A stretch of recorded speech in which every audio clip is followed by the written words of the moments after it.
Hello, I'm Chanel and this is Spirited Stardust, and today I'm doing my week 2 wrap-up of the books I've read in July. So this week I have read 2 graphic novels, 1 non-fiction and 2 fiction books for a total of 5 books read this week. So I'm going to start with the graphic novels. So first up we have Giant Days. Susan, Esther and Daisy started at university 3 weeks ago and became fast friends. Now away from home for the first time, all 3 want to reinvent themselves. But in the face of hand-wringing boys, personal experimentations, influenza, mystery mould, new chauvinism, and the willful unwanted intrusion of academia, they may be lucky just to make it to spring alive. Going off to university is always a time of change and growth, but for Esther, Susan and Daisy, things are about to get a little weird. So I'll just show you the illustration style. First up. So I gave this 3.5 stars. It's very cute. The characters are very colourful, also a little manic for me. They get engaged in a lot of hijinks, a little bit of man-hating as well. It was just a bit too over the top for me, and I'm probably not going to read any more of it, but it was enjoyable and that's why I gave it 3.5 stars. So that's Giant Days. Next up we have Promethea. Sophie Bangs was just an ordinary college student in a weirdly futuristic New York when a simple assignment changed her life forever. While researching Promethea, a mystical warrior woman, Sophie receives a cryptic warning to cease her investigations. Ignoring the cautionary notice, she continues her studies and is almost killed by a shadowy creature when she learns the secret of Promethea. Surviving the encounter, Sophie finds herself transformed into Promethea, the living embodiment of the imagination. Her trials have only begun, and she must master the secrets of her predecessors before she is destroyed by Promethea's ancient enemy. So, once again, I'll show you the illustration style, which is pretty cool. I do like this. It's like very reminiscent of comic books, and I do like the style. It's like a flashback to the past, because I think this is an old graphic novel. So for me, what was I going to say? What did I give it? I gave it 3.5 stars. Okay, so this was okay. Like I said, I enjoyed the artwork and the idea of the story. But overall, it was a bit hectic for me. It was just constant things happening, constant battles, constant fights.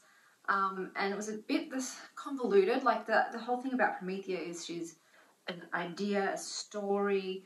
Hello, not distracting me. And it was just a bit confusing. Don't sit on my paper. Don't sit on my paper. Sorry, cats.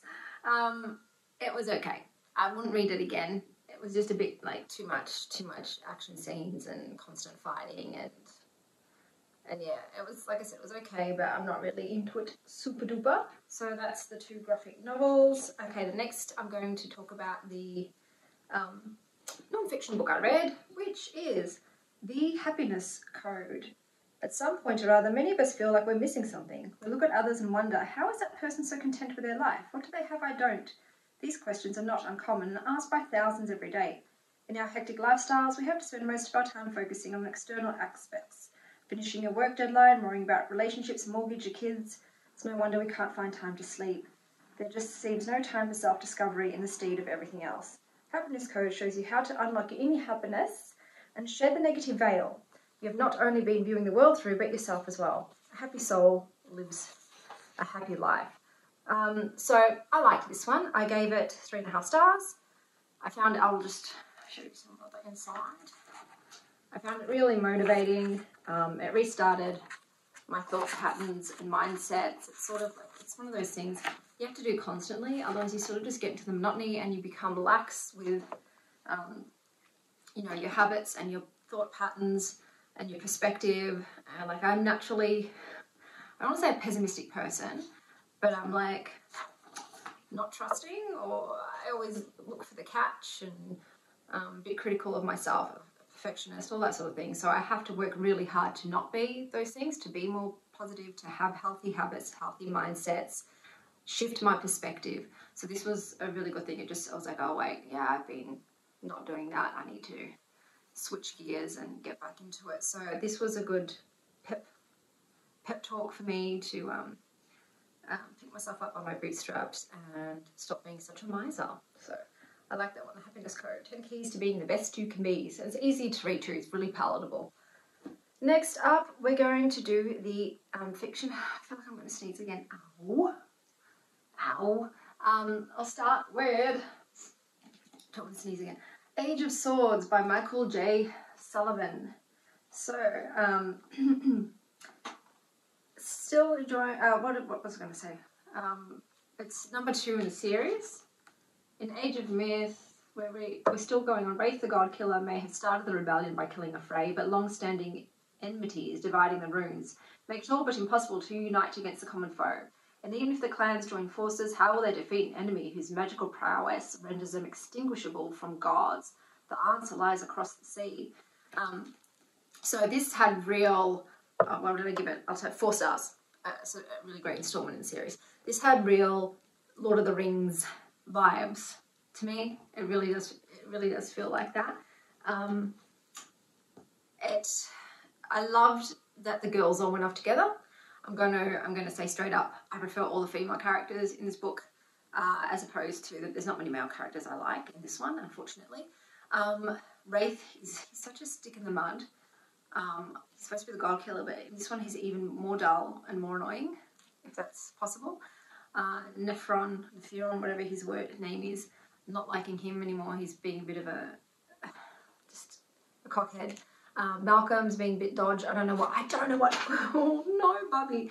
I don't know what Malcolm's deal is. So I don't know how to think about him. I love the women. Persephone is a bit better in this one. But my favourite still is Suri and Mina, and I'm going to talk about them more in the spoiler section. And I really loved Moya in this. I knew I was going to love Moya. I had a feeling in number 1 that I was going to love her, but she really just kicked ass in this one, and I adore her. And I'm here for, all the women kicking butt and taking names. So this one was, I'm just going to get my notes because I don't remember everything without them. Little kitty cats and paper, hey? Cats and paper. Just going to get back in frame. Okay, I'm in frame. So what else did I say? Oh, I hated the prince's POV chapters. I don't even remember how to say his name. It starts with M. It's like Morwindle or something like that. I don't like him. I still don't like him. So having to have chapters in his POV, I was like skimming. I'm going to admit. I was like, just read really quickly and don't care. So I hated that. This one had a lot of feels in it. My heart was a bit broken. I'm sort of holding out hope that what happened didn't actually happen without getting everything away.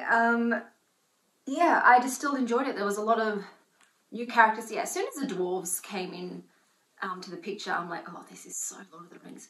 But that's what I mean. It's an enjoyable one. The thing that I found odd though is how primitive the clans are. They don't even know how to read or write. So there's no written language. They didn't know what a wheel was. They're just really rudimentary in all of their skills and knowledge. Like, real primitive. So, but then they're advanced. And otherwise, it's weird. But even the Frey, from what Arion was kind of saying, is that they don't also like really read. And they got the dwarves to make all of their tools and weapons. So I'm a bit shocked at how backwards they are. I'm really interested to know more about the old one. So there's a lot of things that have come into play in this book that I'm super duper excited to learn more about. So I'm still enjoying this and we'll continue on with that series. Okay, the next book I read was Daughter of the Moon Goddess by Su Lin Tan. Growing up on the moon, Xingyin is accustomed to solitude, unaware that she's being hidden from the feared celestial emperor who exiled her mother for stealing his elixir of immortality. But when Xingyin's magic flares and her existence is discovered, she's forced to flee her home, leaving her mother behind. Alone, powerless and afraid, she makes her way to Celestial Kingdom, a land of wonder of secrets. Disguising her identity, she seizes an opportunity to learn along the Emperor's son, mastering archery and magic, even as passion flames between her and the prince. To save her mother, Xingyin embarks on a perilous quest, confronting legendary creatures, vicious enemies across the earth and skies. So I've given this 3.75. I'm just going to say I love the cover. I'm a big sucker for the cover. The gripes that I had about this one. Number one was Xingyin. I just didn't like her. She made some really dumb decisions in the beginning, and when someone makes really dumb decisions, it irritates me. I'm just so irritated. And I know that they're used as a plot device to, you know, put them in a certain location, but I'm just like, why is she so dumb? Why you do that? Why are you not going with the plan? So I won't talk about exactly the dumb decisions she made here. I'll leave that for the spoiler section, but it made me frustrated. I also did not buy that she came from like a very sheltered palace life, and after a short amount of time, all of a sudden she's this warrior, not just this warrior, like the elite of the elite. And I'm just like, I don't buy it. You've had like no training in your previous life. You didn't even seem to have like that warrior's energy. So in this case, I just don't buy that she's become that great in a short amount of time. It was a bit unbelievable. Another thing I hate about this book, and I do say hate because I hate it, love triangles. I hate love triangles so much. Once again, I'll leave the spoiler section for more details on that, but as soon as there's a love triangle, I'm just like, no, you've lost me. Things I liked about the story overall was the story overall. I did like the world building. I liked the mythological elements to it.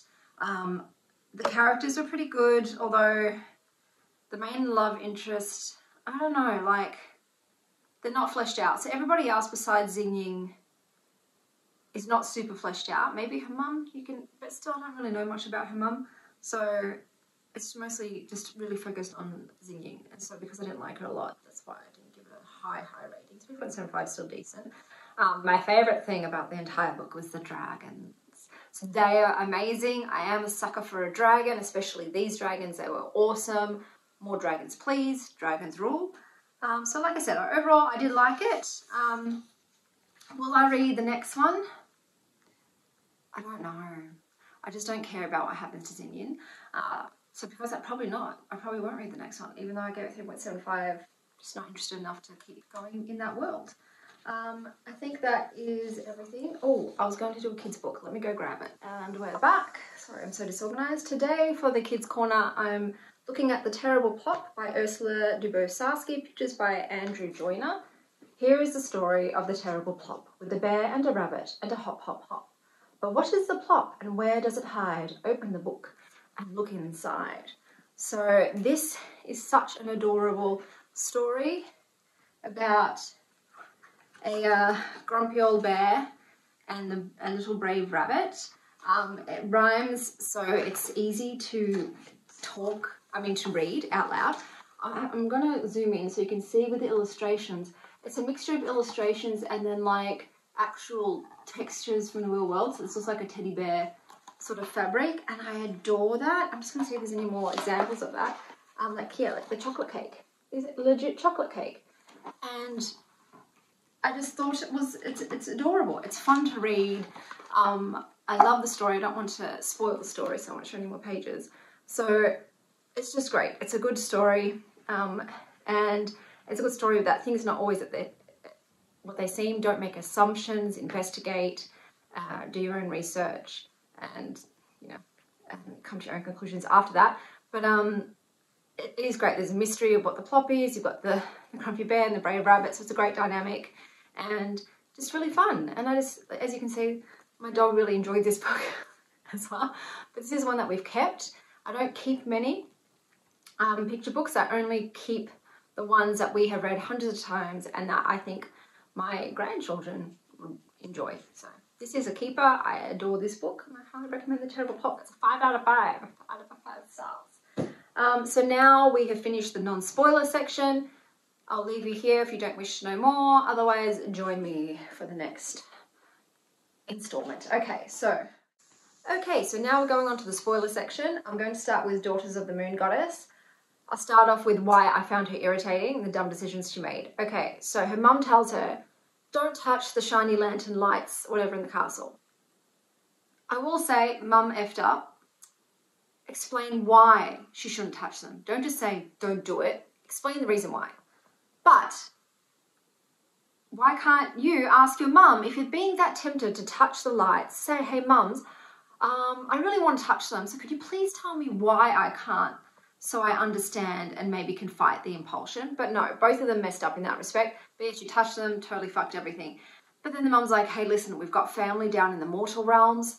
Go there, you'll be safe, everything will be fine. But no, bitch lands in the celestial kingdom and he's like, I'm going to stay here. And then he's like, well, how am I going to live here? Oh, I'll be some other bitch's like slave and hate it the whole time. And I know, like I said, it's a plot device because that's how she meets the prince. But it's like, why would you deviate from the plan? Why would you stay in enemy territory and like debase yourself when you can go to the mortal kingdom, be surrounded by family and formulate a plan to rescue your mum? Like, I just hated that. So because of that, she just got off on the wrong foot for me. Also did not buy at all that after a few years of training, she's like the elite of the elite and surpasses everyone, including the general, who's paid his dues, but is usurped by her. Like, oh, no, we're going to favour her and put her as number one. No, didn't buy it. Straight to it, she just goes into battle and she's just like a natural. And she just doesn't faze her at all. And she's like, yeah, I'll go to all the battles. I just didn't buy it. Moving on to the love triangle. So that one of the things I hate the most, tropes I hate the most, is the prince who falls in love with you, but then is betrothed to another and out of duty must marry this other princess. I hate it. I hate it. It's like, make up your mind. Either you want your woman and you're going to say, you know, to your pops, or you say, I'm sorry, lady, but duty, you know, binds me and I wish you well, goodbye, and actually leave her the F alone, you know? Make your mind up, but don't be like, I got to marry this other person because, you know, I'm bound, it's duty, I have to honour, you know, but I still into you and I can't forget you and I think about you. No, I hate it. So he lost all of like my affection for him when he did that. I was like, I hate dudes that are flip-floppy. But then straight away, she was just like, all right, I'm on to the general now. There was no build-up in their relationship. It was just, I'm into him now and he's into me. I felt nothing between them. He's such a boring character. I don't even remember his name. He's such a boring character that even when the twist at the end came that he's the demon prince, didn't make him any cooler. Normally, I would love that stuff. People like, oh, demon prince. But no, I was just like, I still don't like you. And straight away, she was too like, I'm not into you anymore. Like, just like that, my feelings for you evaporated because you're the enemy. So I'm back with the other prince now. It just does my head in. I hate it. I don't need it. I don't know really how often in real life does this happen. How often in real life are you with someone, okay, like forget the duty-bound thing, they break up with you because they got to marry a princess. Forget that. But how often are you in a situation where you're really in love with two people at the same time? And just, it doesn't happen that often. So, and I hate it. I'm just not into it. It's just gross to me. But, you know, I know some people are, each to their own. For me, I'm a hater of the love triangles. I just don't like it. I don't mind multiple relationships, like they're with one person, they break up, move on to the next person, that's fine. But just, I don't know which one to pick, no.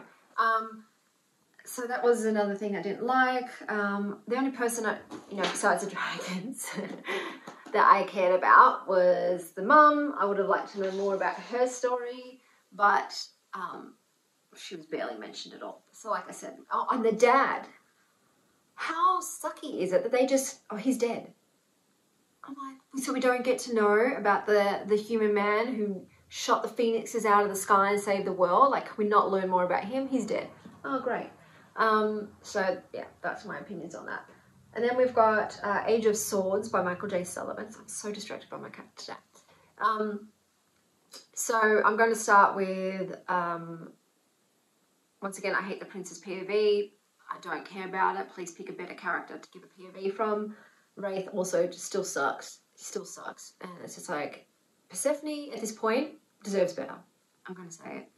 She deserves better. I hope Wraith just like falls out of the picture or Persephone finds someone else, because she really like upped her game in this one even more. And, you know, goodbye Wraith. The girls as a team, amazing. Loved it. Was here for it along with the three dwarves. I love that group. Great ragtag team. I love Moya. I knew I was going to love Moya from the first book, but in this one, she was amazing. Amazing.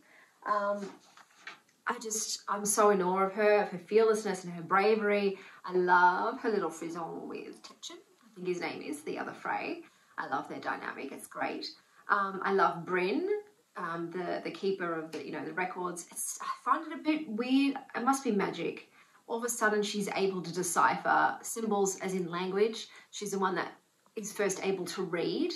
And I'm just like, I know it's not that easy when you don't even have a language of your own to decipher somebody else's language. Because normally you need a cipher. Like you start to correlate their symbols to words that you know in your language. But she doesn't know any languages, but yet she's gone to the Dwarf Kingdom and it's just like, yeah, I can read the old one's stuff. And I'm just like, oh, how though? And she also did, seems to have created pictures, like a story with pictures. And I'm like, did no one ever draw pictures before this?